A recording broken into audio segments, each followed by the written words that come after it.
ಈ ಬಿಜೆಪಿ ನಾಯಕರಿಗೆ SITನೂ ತಕರಾರಲ್ಲ, ಈ ಬಿಜೆಪಿ ನಾಯಕರಿಗೆ ಸರ್ಕಾರನೂ ತಕರಾರಲ್ಲ. ಈ ಬಿಜೆಪಿ ನಾಯಕರಿಗೆ ಇವತ್ತು ತಕರಾರೇನು ಅಂದ್ರೆ ಡೆಮೋಕ್ರಸಿ, ಪ್ರಜಾಪ್ರಭುತ್ವ.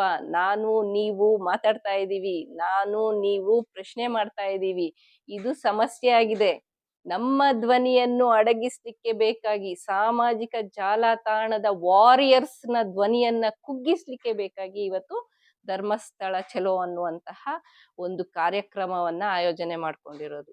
ಸ್ನೇಹಿತರೆ, ಬಿಜೆಪಿ ನಾಯಕರೆಲ್ಲ ಧರ್ಮಸ್ಥಳ ಚಲೋ ಅಂತ ಹೇಳಿ ಹೊರಟೆ ಬಿಟ್ರು. ಏನಪ್ಪಾ, ಹಿಂದೂ ಹೆಣ್ಮಕ್ಳಿಗೆ ಅಲ್ಲಿ ಅನ್ಯಾಯ ಆಗಿದೆ ಅಂತ ಕೇಳಿ ಬರ್ತಾ ಇದೆ, ಅದಕ್ಕೆ ನಾಯಕರೆಲ್ಲ ಹೊರಟು ಬಿಟ್ರು ಅಂತ ಅನ್ಕೊಳ್ತಾ ಇದ್ದೀರಾ? ಖಂಡಿತ ತಪ್ಪು ಸ್ನೇಹಿತರೆ. ಅವ್ರು ಬಂದಿರೋ ಉದ್ದೇಶನೇ ಬೇರೆ. ಅವ್ರೇನಾದ್ರು SIT ವಿರುದ್ಧ ಬಂದಿದ್ದಾರೆ ಅಂತ ಅನ್ಕೊಳ್ತಾ ಇದ್ದೀರಾ? ಅದು ಅಲ್ಲ. ಅವ್ರು SIT ವಿರುದ್ಧನೂ ಬಂದಿಲ್ಲ, ಸರ್ಕಾರದ ವಿರುದ್ಧನೂ ಹೋರಾಟ ಮಾಡ್ತಾ ಇಲ್ಲ. ಸರಿ, ಹಾಗಾದ್ರೆ ಇನ್ಯಾರ ವಿರುದ್ಧ ಹೋರಾಟ ಮಾಡಕ್ಕೆ, ಇನ್ಯಾರಿಗೋಸ್ಕರ ಅವರು ಧರ್ಮಸ್ಥಳ ಚಲೋ ಮಾಡಿದ್ರು ಅಂತ ಕೇಳ್ತಾ ಇದ್ದೀರಾ ಸ್ನೇಹಿತರೆ, ಈ SIT ರಚನೆಗೆ ಕಾರಣೀಭೂತರಾದಂತಹ ಜನಸಾಮಾನ್ಯರು ಸೋಷಿಯಲ್ ಮೀಡಿಯಾದಲ್ಲಿ ಧ್ವನಿ ಎತ್ತಿದ್ದಾರೆ, ಯೂಟ್ಯೂಬ್ನಲ್ಲಿ ಮಾತಾಡ್ತಾ ಇದ್ದಾರೆ. ಇವರನ್ನೆಲ್ಲ ಬಂಧಿಸ್ಬೇಕು, ಇವರಿಂದಾನೇ ಈ SIT ರಚನೆ ಆಗಿರೋದು, ಇವರಿಗೆ ಕಡಿವಾಣ ಹಾಕ್ಬೇಕು, ಮಾತಾಡುವಂತಹ ಸ್ವಾತಂತ್ರ್ಯವನ್ನ ಕಿತ್ಕೊಳ್ಬೇಕು ಅಂತ ಹೇಳಿ ಪಾಪ ನಮ್ಮ ಹಿಂದೂ ರಕ್ಷಕರು, ಧರ್ಮ ರಕ್ಷಕರು, ನಿಮ್ ಕೊಟ್ಟಿಗೆಯಲ್ಲಿರೋ ದನನ ಕೂಡ ಕಾಪಾಡುವಂತಹ ನಮ್ಮ ಈ ಬಿಜೆಪಿ ನಾಯಕರೆಲ್ಲ ಒಟ್ಟಾಗಿ ಹಿಂದೂ ಹೆಣ್ಮಕ್ಳ ರಕ್ಷಣೆ ಎಲ್ಲ ಆಗ್ಬಿಡತ್ತೋ ಅಂತ ಆತಂಕದಲ್ಲಿ ಧರ್ಮಸ್ಥಳ ಚಲೋ ಅಂತ ಹೇಳಿ ಧರ್ಮಸ್ಥಳಕ್ಕೆ ಬಂದ್ರು. ಜೊತೆಗೆ ಪ್ರೆಸ್ ಮೀಟ್ ಮಾಡಿದ್ರು. ಅದನ್ನೆಲ್ಲ ಅವರೇ ಹೇಳಿದ್ದಾರೆ ಪ್ರೆಸ್ ಮೀಟ್ ನಲ್ಲಿ, ನೋಡ್ಕೊಂಡು ಬನ್ನಿ. ವೀರೇಂದ್ರ ಹೆಗಡೆಜಿ ಅವ್ರನ್ನ ಭೇಟಿ ಮಾಡಿ ಚರ್ಚೆ ಮಾಡಿದ್ದೇವೆ. ಅವರು ಸಹ ರಾಜ್ಯ ಸರ್ಕಾರ SIT ಘಟನೆ ಮಾಡಿದಾಗ ನಾನು ಕೂಡ ಅದನ್ನು ಸ್ವಾಗತ ಮಾಡಿದ್ದೇನೆ. SIT ತನಿಖೆ ಆಗಲಿ, ಅದು ಯಾವುದೇ ಥರ ತನಿಖೆ ಆದರೂ ಕೂಡ ನಾನು ಸ್ವಾಗತ ಮಾಡ್ತೇನೆ ಅನ್ನುವ ಮಾತನ್ನು ಕೂಡ ನಾನು ಹೇಳಿದ್ದೇನೆ ಹಿಂದೂ ಕೂಡ.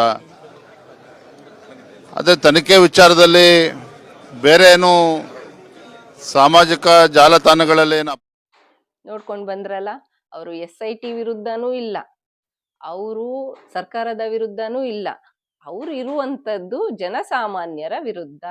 ಯಾಕೆ ಹೇಳಿ? ಯಾಕಂದ್ರೆ ನಾವೆಲ್ಲ ಓಟ್ ಹಾಕಿ ಅವ್ರನ್ನ ಆಯ್ಕೆ ಮಾಡಿ ಇವತ್ತು ವಿಧಾನಸೌಧಕ್ಕೆ ಕಳ್ಸಿದೀವಲ್ಲ. ಇವತ್ತು ಜನ ಧ್ವನಿ ಮಾಡಿದ್ದಾರೆ. ಭೀಮಾ ಅನ್ನೋ ಒಬ್ಬ ವ್ಯಕ್ತಿ ಬಂದು ಒಂದ್ ತಲೆಬುರುಡೆ ಹಿಡ್ಕೊಂಡು ಬಂದು, ನೋಡಿ ನಾನಿಲ್ಲಿ 100 ಹಿಂದೂ ಹೆಣ್ಣು ಮಕ್ಕಳ ಹೆಣಗಳನ್ನ ಊತಾಕಿದ್ದೀನಿ ಅಂತ ಹೇಳಿದ್ದಕ್ಕೆ SIT ರಚನೆ ಆಗಿದೆ. ಇದು ಜನರ ಹೋರಾಟದಿಂದ ಆಗಿರುವಂತಹ ಒಂದು SIT ರಚನೆ.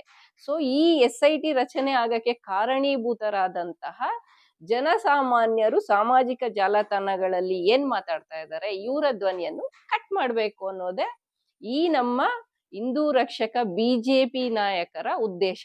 ಅದರಲ್ಲೂ ನಮ್ಮ ವಿಶ್ವನಾಥ್ ರೆಡ್ಡಿ ಅವರು ಯಲಹಂಕ ಕ್ಷೇತ್ರದ MLA ಇದಾರಲ್ಲ, ಅವರಂತೂ 200 ಕಾರುಗಳನ್ನ ತಗೊಂಡು ಅಲ್ಲಿಂದ ಹೊರಟು ಬಂದಿದ್ದಾರೆ.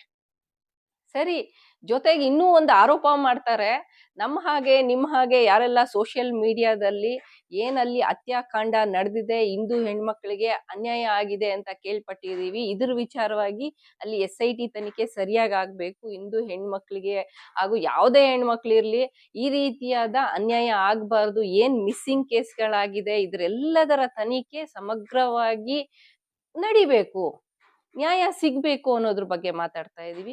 ನಮ್ಮ ವಿರುದ್ಧನ ಇವ್ರು ಬಂದಿರೋದು ಹೋರಾಟಕ್ಕೆ. ಧರ್ಮಸ್ಥಳ ಚಲೋ ಅಂದ್ರೆ ಜನಸಾಮಾನ್ಯರ ವಿರುದ್ಧ ಹೋರಾಟ, ಬಿಜೆಪಿ ನಾಯಕರ ಹೋರಾಟ ಜನಸಾಮಾನ್ಯರ ವಿರುದ್ಧ ಅನ್ನುವಂಥದ್ದು ಇಲ್ಲಿ ಸ್ಪಷ್ಟವಾಗಿ ಕಾಣ್ತಾ ಇದೆ. ನೀವು ಈಗ ನೋಡ್ಕೊಂಡು ಬಂದ್ರಿ. ಯಾರು ಹೇಳಿದ್ದು? ವಿಜೇಂದ್ರ ಅವರು, ಬಿಜೆಪಿ ಪಕ್ಷದ ರಾಜ್ಯ ಅಧ್ಯಕ್ಷರು.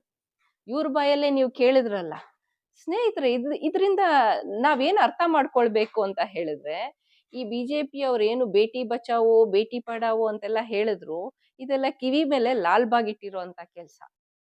ಇವ್ರ ಉದ್ದೇಶ ಏನಿದ್ರೂನು ಇವ್ರ ಪಕ್ಷಕ್ಕೋಸ್ಕರ ಹಿಂದೂ ಧರ್ಮವನ್ನ ಉಪಯೋಗ ಮಾಡ್ಕೊಳ್ತಾ ಇದ್ದಾರೆ ಅಷ್ಟೇ. ಇನ್ನು ಒಂದು ಹೇಳ್ತೀನಿ ಕೇಳಿ. ಇವ್ರು ಇಲ್ಲಿ ಬಂದ್ ಮಾತಾಡ್ತಾ ಇರೋಂತ ವಿಚಾರ ಏನು ಅಂತ ಹೇಳಿದ್ರೆ, ನಾವು ದೇವಸ್ಥಾನವನ್ನ, ದೇವರನ್ನ ರಕ್ಷಣೆ ಮಾಡ್ಲಿಕ್ಕೆ ಬಂದಿದೀವಿ ಅನ್ನೋ ರೀತಿಯಲ್ಲಿ ಮಾತಾಡ್ತಾ ಇದ್ದಾರೆ. ಸ್ನೇಹಿತರೆ, ಎಲ್ಲಾದ್ರೂ ಉಂಟೆ. ನಾನು ಒಬ್ಳು ದೈವ ಭಕ್ತಳು. ದೇವ್ರನ್ನ ನಂಬುವಂತವ್ರು ಎಲ್ಲರೂ ಅಷ್ಟೇನೆ ದೇವ್ರ ಹತ್ರ ಹೋಗಿ ಸ್ವಾಮಿ ಭಗವಂತ ನಮ್ಮನ್ನ ಕಾಪಾಡಪ್ಪ, ಪ್ರಪಂಚದಲ್ಲಿರುವವರು ಎಲ್ಲರೂ ಸಂತೋಷವಾಗಿರ್ಲಿ, ಚೆನ್ನಾಗಿರ್ಲಿ ಅಂತ ಹೇಳ್ತೀವಿ.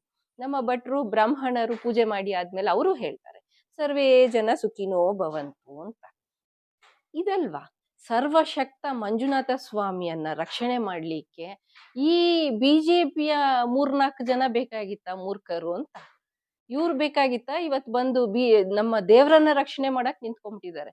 ಇವ್ರು ಹೋಗಿ ಇವತ್ತು ಹೇಳ್ತಾ ಇರೋದೇನಂದ್ರೆ ಅಲ್ಲಿ ದೇವ್ರಿಗೆ ಹೇಳ್ತಾ ಇದ್ದಾರೆ, ದೇವ್ರೆ ನಾನಿದೀನಿ, ನೀನ್ ಭಯ ಪಡ್ಬೇಡ, ನಿನ್ನನ್ನು ನಾನ್ ಕಾಪಾಡ್ತೀನಿ ಅಂತ. ಅಯ್ಯೋ ಹುಚ್ಚಪ್ಪನವ್ರ, ದೇವ್ರು ನಮ್ಮನ್ನ ರಕ್ಷಣೆ ಮಾಡೋದು, ನೀವು ದೇವ್ರನ್ನೇ ರಕ್ಷಣೆ ಮಾಡಕ್ ನಿಂತ್ಬಿಟ್ಟಿದೀರಾ. ಬಹಳ ಆಶ್ಚರ್ಯ ಅನ್ಸತ್ತೆ. ಇವ್ರೇನಾದ್ರೂ ನೆಕ್ಸ್ಟ್ ಎಲೆಕ್ಷನ್ ನ ದೇವಲೋಕದಲ್ಲಿ ಕಂಟೆಸ್ಟ್ ಮಾಡ್ತಾ ಇದಾರ ಹೇಗೆ? ದೇವ್ರುಗಳಿಗೆಲ್ಲ ಹೋಗ್ಬಿಟ್ಟು ನಾವು ನಿಮ್ಮನ್ನ ಕಾಪಾಡ್ತೀವಿ ಅಂತ ಹೇಳಲಿಕ್ಕೆ. ದೇವ್ರು ಭಗವಂತ ಕಣ್ರಿ. ಒಂದು ಹುಲ್ಲು ಕಡ್ಡಿ ಈ ಭೂಮಿ ಮೇಲೆ ಅಲಗಾಡ್ಬೇಕು ಅಂತಂದ್ರೂನು ಅದಕ್ಕೆ ಭಗವಂತನ ಆಜ್ಞೆ ಇರ್ಬೇಕು. ಇವ್ರಿಗೆ ದೇವ್ರು ಗೊತ್ತಿಲ್ಲ, ಈ ಕಡೆ ಹಿಂದೂ ಹೆಣ್ಮಕ್ಳು ಅಂದ್ರೆ ಅವ್ರಿಗೆ ಆಗುವ ನೋವುಗಳು ಗೊತ್ತಿಲ್ಲ. ಅಲ್ಲಿ ಯಾರೋ ಇನ್ನೊಬ್ರೇನೋ ಮಾತಾಡ್ತಾರೆ, ಫಂಡ್ ಬರ್ತಾ ಇದೆ ಇವ್ರಿಗೆಲ್ಲ. ಫಂಡ್ ಬರೋದಕ್ಕೆಲ್ಲ ಯಾರಾದ್ರೂ ಮಾತಾಡ್ತಾರೆ ಅಂದ್ರೆ ಏನೋ ಒಬ್ರೋ ಇಬ್ರೋ ಮಾತಾಡ್ಬೋದು ನಿಮ್ಮಂತವ್ರು ಫಂಡ್ ಬರೋದಕ್ಕೆ. ನೀವು ರಾಜಕಾರಣಿಗಳು, ಬಿಜೆಪಿ ನಾಯಕರು. ಜನಸಾಮಾನ್ಯರು, ಯೂಟ್ಯೂಬರ್ಸ್, ಸೋಷಿಯಲ್ ಮೀಡಿಯಾದಲ್ಲಿ ಮಾತಾಡೋರು ಹಣ ಬಂದ್ಬಿಟ್ಟು ಮಾತಾಡ್ತಾರ. ಅದು ಫಾರಿನಿಂದ ಹಣ ಬರ್ತಾ ಇದ್ರೆ ಮೋದಿಜಿ ಅವ್ರು ಏನ್ರಿ ಮಾಡ್ತಾ ಇದಾರೆ? ಕೇಂದ್ರ ಸರ್ಕಾರ ಏನ್ ಮಾಡ್ತಾ ಇದೆ? ಇದಕ್ ಕಡಿವಾಣ ಹಾಕಲ್ವಾ? ಫಂಡ್ ಹೆಂಗ್ ಬಂತು ಅಂತ ಹೇಳಿ ಏನಾದ್ರೂ ಮಾತಾಡ್ಬೇಕು ಅಂತ ಹೇಳಿ ಮಾತಾಡ್ತಿರೋ, ಇಲ್ಲ ಸಾಮಾನ್ಯ ಜ್ಞಾನವೇ ಇಲ್ವೇನೋ ನಮ್ ಬಿಜೆಪಿ ನಾಯಕರಿಗೆ ಅನ್ಸತ್ತೆ. ದೇವ್ರನ್ನೇ ರಕ್ಷಣೆ ಮಾಡಕ್ ನಿಂತ್ಬಿಟ್ಟಿದೀರಾ ಪುಣ್ಯಾತಮ್ರು. ದೇವ್ರಿಗಿಂತ ದೊಡ್ಡೋರೇನ್ರಿ ನೀವು? ಅಲ್ಲಿ ಹಿಂದೂ ಹೆಣ್ಮಕ್ಳ ಬಾಡಿಗಳು ಸಿಗ್ತಾ ಇದೆ ಭೂಮಿ ಅಡಿಯಲ್ಲಿ, ಅಸ್ಥಿ ಪಂಜರಗಳು ಸಿಗ್ತಾ ಇವೆ ಅನ್ನುವಂತ ಆರೋಪ ಇದೆ. ಅದ್ರ ಬಗ್ಗೆ ನೀವು ಇನ್ನಷ್ಟು ಒತ್ತಡ ಹಾಕಿ ಸರ್ಕಾರದ ಮೇಲೆ, ಕರ್ನಾಟಕ ಸರ್ಕಾರದ ಮೇಲೆ ತನಿಖೆ ಚೆನ್ನಾಗಾಗ್ಬೇಕು ಅನ್ನೋದನ್ನ ಹೋರಾಟ ಮಾಡೋದು ಬಿಟ್ಟು, ನೀವು ಜನಸಾಮಾನ್ಯರು ಪ್ರಶ್ನೆ ಮಾಡ್ತಾ ಇದ್ದಾರೆ ಸೋಷಿಯಲ್ ಮೀಡಿಯಾದಲ್ಲಿ, ಜನಸಾಮಾನ್ಯರು ಯೂಟ್ಯೂಬ್ ಅಲ್ಲಿ ಮಾತಾಡ್ತಾ ಇದ್ದಾರೆ, ಇವ್ರಿಗೆ ಕಡಿವಾಣ ಹಾಕಿ ಇವ್ರನ್ನ ಬಂಧಿಸ್ಬಿಡಿ. ಜಗದೀಶ್ ಲಾಯರ್ ಅವ್ರಿಗೆ ಧಮ್ಕಿ ಕೊಟ್ಟಿದಾರಲ್ಲ, ನೀವ್ ಹೊಡಿತೀರಾ ಇಲ್ಲ ನಾನ್ ನೋಡಿಲ್ಲ, ನಾನ್ ಆರೋಪಿ ಆಗ್ಬಿಡ್ತೀನಿ, A1 ಆಗ್ಬಿಡ್ತೀನಿ ಅಂತ. ಆ ತರ ಆಗೋಯ್ತು ಸ್ನೇಹಿತರೆ. ನೋಡಿ, ಅದೇನೇ ಇರ್ಲಿ, ನಮ್ಮ ಸಂವಿಧಾನದಲ್ಲಿ ದೇವರನ್ನ ನಂಬದೇ ಇರುವುದು ಒಬ್ಬ ವ್ಯಕ್ತಿಗೆ ಇರುವಂತಹ ಸ್ವಾತಂತ್ರ್ಯ. ಅದು ಆರ್ಟಿಕಲ್ 25 ಗ್ಯಾರಂಟಿ ಮಾಡುತ್ತೆ ನಮ್ಗೆ. ಆರ್ಟಿಕಲ್ 25 ಸಂವಿಧಾನದ್ದು ನಮ್ಗೆ ಗ್ಯಾರಂಟಿ ಮಾಡುತ್ತೆ. ಅದರ ವಿಚಾರವಾಗಿ ದೇವರನ್ನ ನಂಬುವವರು ದೇವಸ್ಥಾನಕ್ಕೆ ಹೋಗ್ತಾರೆ, ದೇವರನ್ನ ಪೂಜೆ ಮಾಡ್ತಾರೆ, ಆರಾಧನೆ ಮಾಡ್ತಾರೆ. ನಂಬದೇ ಇರೋರು ಅವರು ನಂಬುವವರಿಗೆ ಯಾವುದೇ ಧಕ್ಕೆ ಕೊಡದಂಗೆ ಅವರ ಪಾಲನೆ ಅವ್ರು ಮಾಡ್ಕೊಳ್ತಾರೆ. ಇವರು ಬಿಜೆಪಿಯವರು ದೇವರನ್ನೇ ರಕ್ಷಣೆ ಮಾಡಕ್ಕೆ ನಿಂತು ಬಿಟ್ಟಿದ್ದಾರೆ ಅಂತಾರೆ. ನಾವು ದೇವರನ್ನೇ ರಕ್ಷಣೆ ಮಾಡ್ತೀವಿ ಅಂತ, ದೇವರಿಗೆ ಆಶ್ವಾಸನೆ ಕೊಡುವಂತದ್ದು. ಏನ್ ಎಲೆಕ್ಷನ್ ಇದೆಯೇನ್ರಿ? ದೇವ್ರೇನಾದ್ರೂ ಬಂದ್ ನಿಮ್ಗೆ ಓಟ್ ಹಾಕ್ತಾರ? ದೇವ್ರ ಹತ್ರ ಹೋಗಿ ನೀವು ಮಾಡಿರೋ ಪಾಪಗಳನ್ನ ಕಳ್ಕೋಬೇಕು ಅಂತಂದ್ರೆ ಕೇಳ್ಕೋಬೇಕು. ಅದ್ ಬಿಟ್ಬಿಟ್ಟು ನಾವು ದೇವ್ರನ್ನೇ ರಕ್ಷಣೆ ಮಾಡ್ತೀವಿ ಅನ್ನೋದು ಎಷ್ಟ್ರ ಮಟ್ಟಿಗೆ ಸರಿ ಸ್ನೇಹಿತರೆ? ಹೇಗೋ ಆ ಮಂಜುನಾಥ ಸ್ವಾಮಿ ಇನ್ನಾದ್ರೂ ನಿಮ್ಗೆ ಬುದ್ಧಿ ಕೊಡ್ಲಿ, ಅಲ್ಲೇನು ಹೆಣ್ಮಕ್ಳಿಗೆ ಅನ್ಯಾಯ ಆಗಿದೆ ಅದಕ್ಕೆ ನ್ಯಾಯ ದೊರಕಿಸ್ಲಿ ಅಂತ ಹೇಳಿ ನಾನು ಈ ಮೂಲಕ ಕೇಳ್ಕೊಳ್ತೀನಿ.